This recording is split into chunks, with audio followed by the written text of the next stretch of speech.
Els cristians creients i fidels a la Setmana Santa han viscut de prop la passió i mort de Crist amb activitats i processons durant estos dies, encara que la més esperada en Ontinyent ha sigut la del Dijous Sants, l'anomenada Processó del Silenci.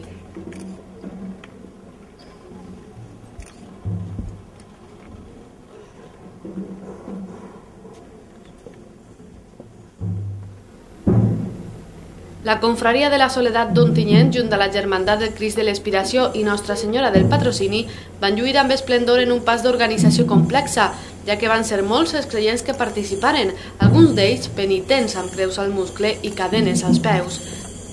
També és nombrosa l'assistència de ciutadans atrets per les representacions tradicionals de personatges bíblics i pel respecte absolut al protocol.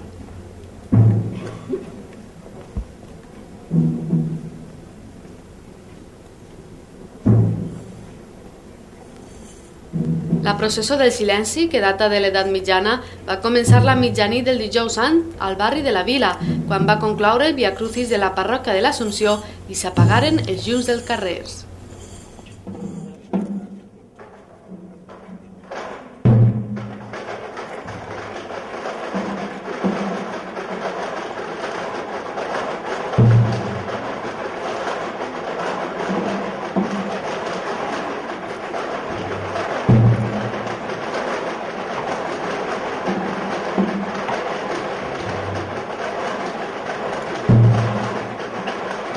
La Setmana Santa per la població d'Ontinyent té un significat, a part històric, sentimental. Evidentment, és una ciutat, com totes les de l'estat espanyol, catòlica profundament, i dins de la seva decadència, però estem veient que ara últimament està ressorgint prou perquè la gent ho necessita.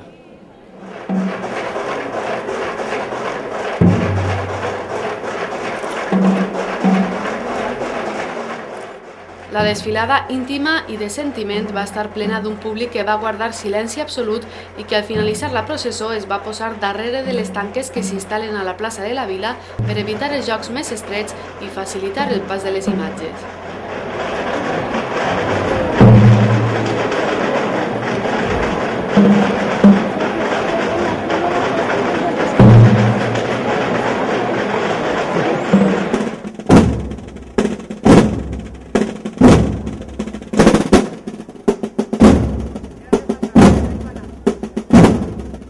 Però Ontinyent no va ser l'únic poble que va viure amb intensitat aquesta setmana religiosa. Olleria va celebrar l'encontre dolorós a la plaça de la Vila a les 12:30 del matí.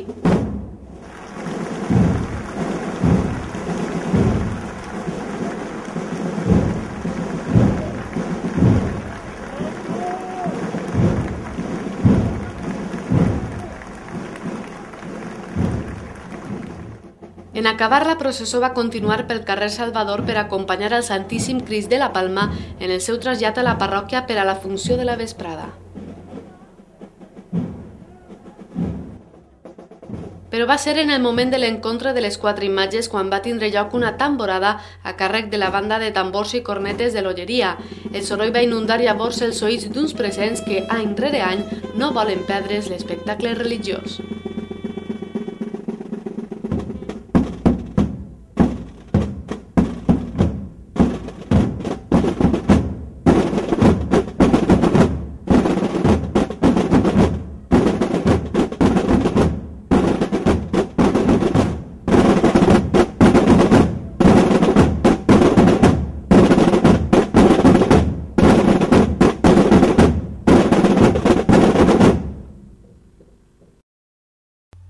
Bocairent amb el pas de l'Hort va deixar la seva vetjada a la Setmana Santa d'enguany.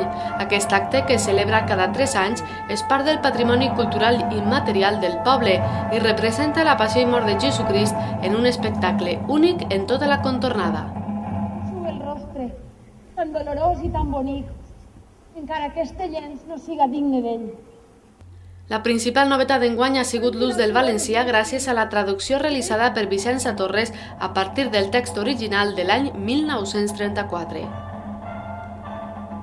El repartiment va estar format per més d'un centenar d'actors encapçalats per Antonio Belda en el paper de Jesús i Esther Sanchis en el de Maria.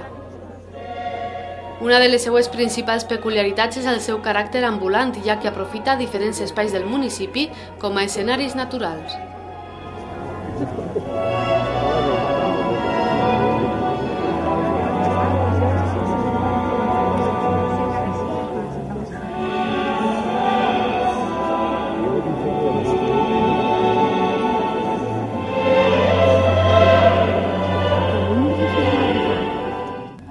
Diferents escenes han tingut lloc en 2 dies, el dijous i el divendres sant, i han estat repletes de ciutadans que no han volgut perdre's aquesta representació popular. He clavat la llança en el seu costat, ell em tornà la vista. Perdó, Jesús Nazaré, crec en tu, crec en Jesús. I de Bocairent marxem cap al Alfarrasí, on l'Àngel de la Corda va donar un punt original a la Setmana Santa d'aquest poble que no arriba als 2.000 habitants.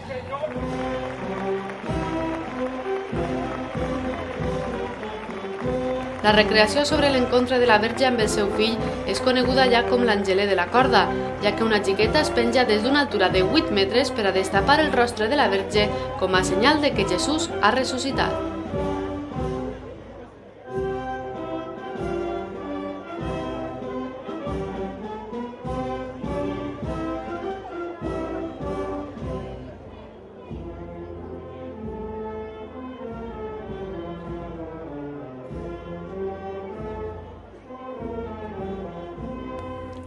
La afortunada d'enguany ha sigut una xiqueta de 4 anys de nom Naira Úbeda.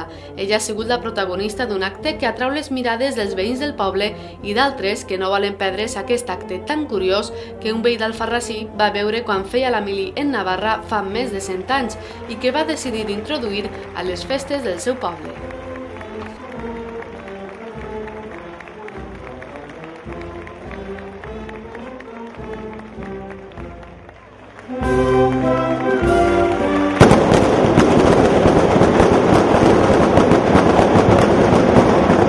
En el moment de l'encontre entre la xiqueta i la Verge, els veïns van llançar globus de colors i una traca va estar acompanyada de la música de la banda del poble. En acabar, la xiqueta va rebre regals per part de l'alcaldessa en una tradició que només s'ha vist interrompuda durant la Guerra Civil.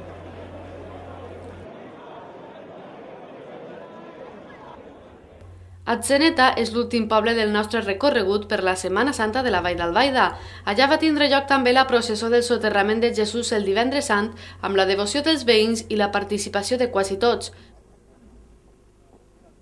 Poble menut, però fervent defensor de la seva tradició, Atzeneta d'Albaida va seguir el pas de la imatge d'un Jesús que després ressuscitarà per anar al regne dels cels.